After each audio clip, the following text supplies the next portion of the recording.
Now you can begin to see why change for ourselves or for organizations is a very, very difficult proposition.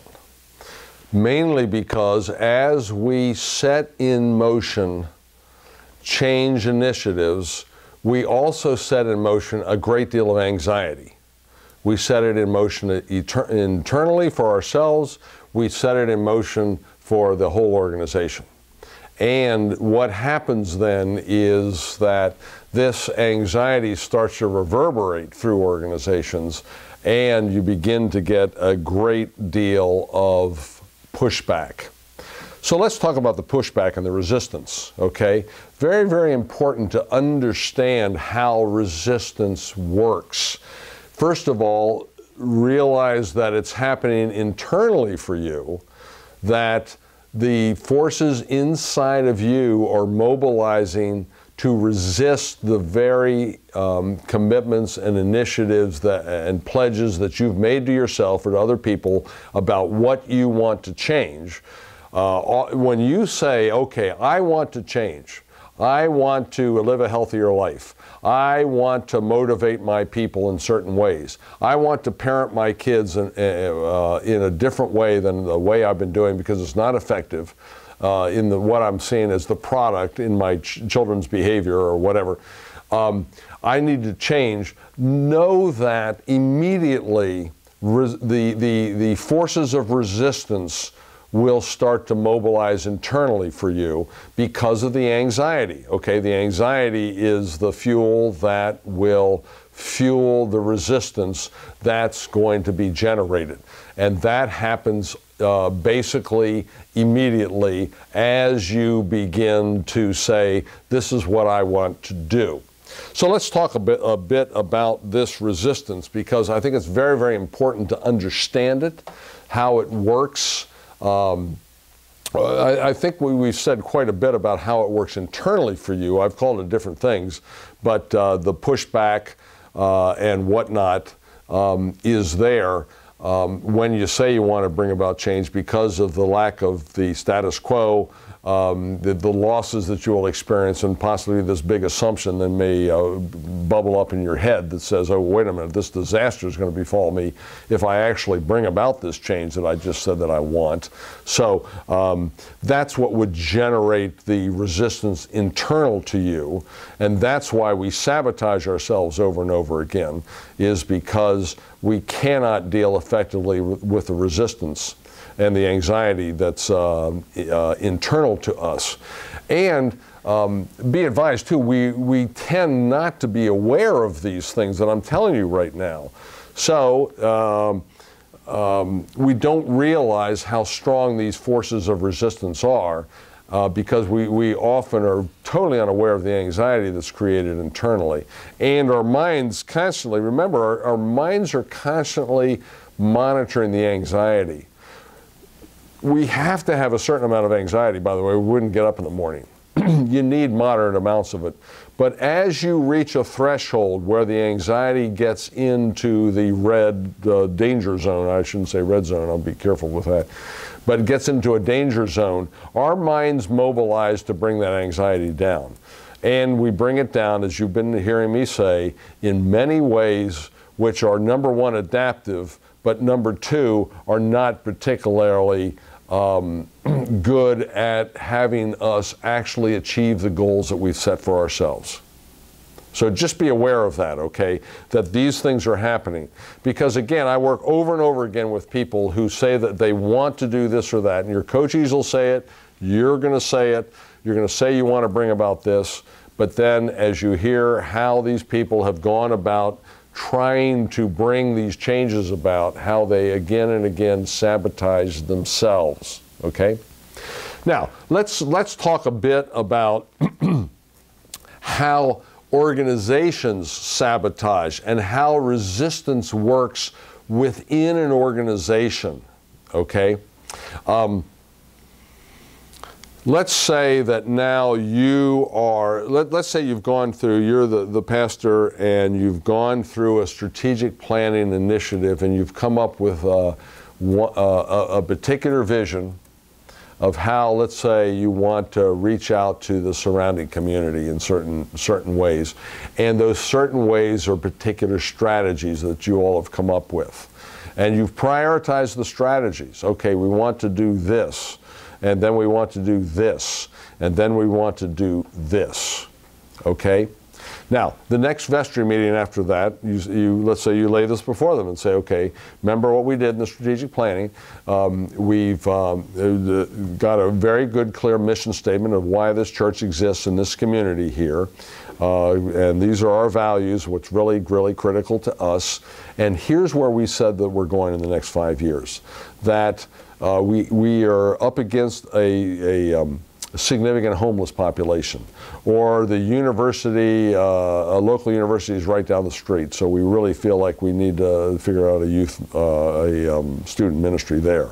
Or a lot of people are graying in our community, and we really need to think more intentionally about assisted living or whatever. I don't care what the initiative, it doesn't make any difference. But you as the leader now stand up. And you're well-defined and you're not anxious, but you say, okay, we've prioritized this, so we have the university down the street, and now we are ready to set in motion where we need to start aligning our resources here in the church to prosecute the strategies that we need to bring about the objectives that we have stated that will bring about the vision that we have articulated. Now, you'd want the vestry to all stand up and applaud you, but what you find often, even after they've gone through this whole process, that resistance and sabotage begins to occur. Now, here's what I would like for you to do. I would like you to celebrate that. Because that should tell you more clearly than anything else, if somebody's resisting you and sabotaging you, that should tell you that you're doing something. And that you're doing something significant. And that you're creating anxiety by setting this initiative in motion. Again, if you want no anxiety in your life, and if you want no conflict and pushback from people, don't do anything. And you'll have a very, very calm life. But if you're in a leadership position, that means you're not going to be getting much done, except maintaining the status quo. But as a lot of theoreticians have said, there's no such thing as a status quo, because if you're going nowhere, you're actually retreating. You are not if you're not growing, you're dying. You're not maintaining steady state. That's not happening. So, as you articulate where you want to go and start to get the resistance, I would hope that you feel good about that, because the resistance should be saying to you, you're actually asking us to do something significant that hopefully is aligned with the mission, obviously, that we're talking about, that it's blue zone. It's not just your own personal agenda here that you've defaulted to. This is where you want to go, and now people will start to resist you. Well, realize several things about that. Number one, if one person is saying it, they're probably representing a cohort of people who believe the same thing. Okay, so don't think just because one person says, I don't like what you just told us, Pastor, about where we need to go next. Don't think that that person is just representing his or herself. They are not. They are going to be representing a cohort of people that believe that, number one. Number two, at that moment, you have the choice. Now, a lot of people don't see it as a choice because it happens automatically about whether you're going to go red zone or blue zone. Because if you go to red zone at that point and think at that moment that the issue is about you, then you know what? It is about you. And God bless you. Because now all bets are off and you're off to the races. You got yourself a little red zone conflict going on, and you will not come out on the other end of that successful. Okay? So, and by the way, it can get very, very nasty at that point when people resist or sabotage. They'll call you names. But even more than that, here's what's the nastiest and the most seductive. And that's when I call into question your intent. Pastor, I know why you've decided that you want a ministry in the university down the street. You know why you want to? It's because, now fill in the blank, you want to control everything. Or you think you'll get your name more in the papers that way. Or you think and you think. Now, when a person says that to you, who do you think they're talking about?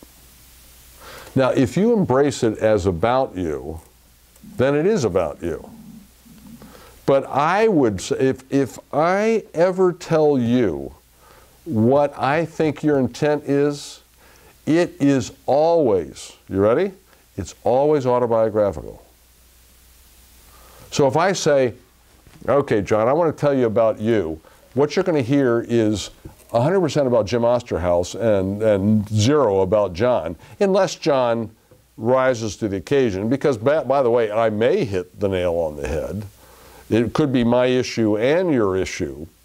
But what you're going to hear, because where would I come up with intent unless you and I talked about it for a long time so that I really knew what your intent is? The only place I can get it from is my own story.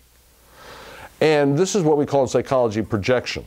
I project onto you the intent. So it's coming out of my story. It's not about you. Unless you embrace it and go red zone. Now it is about you. Now you're in the red zone. Now it's not going to be resolved. God bless you. You're off to the races and nothing's going to work. Because, again, remember what we're saying, red zone conflict never works. So expect resistance, first of all. If you're doing anything that makes any sense, you're going to get it. B, look for the projection of intent. I know why you're doing this.